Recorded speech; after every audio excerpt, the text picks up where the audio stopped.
Hi everyone, this is Chris, and today I want to talk about something so powerful, gratitude.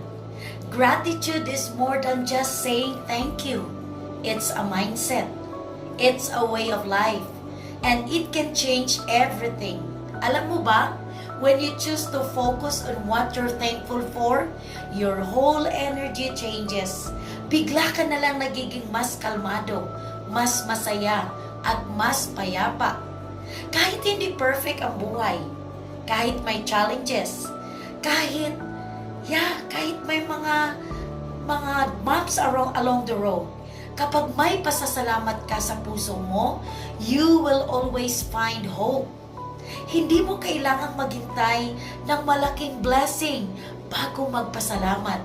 Start with the small things. The air you breathe, the people you love, and the lessons you learn.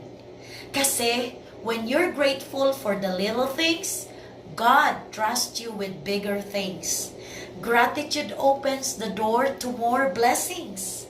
It shifts your focus on what's lacking to what's already beautiful.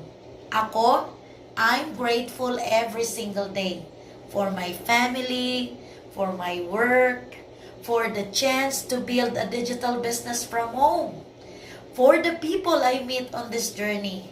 Hindi madali ang lahat, pero ang pasasalamat, ito ang nagbibigay ng lakas. Yes, tama yan. Ito ang nagpapaalala sa akin kung bakit ko ginagawa ito. I want to ask you now, what are you grateful for today? Think about it. Feel it. Say it loud. Because when you lead with gratitude, you lead with light. You become a blessing to others. You become a magnet for miracles. So today, I encourage you to live with a grateful heart. I appreciate the now. Trust the process. Celebrate the journey. Because a grateful heart is a powerful heart. It can change the world. So thank you for listening.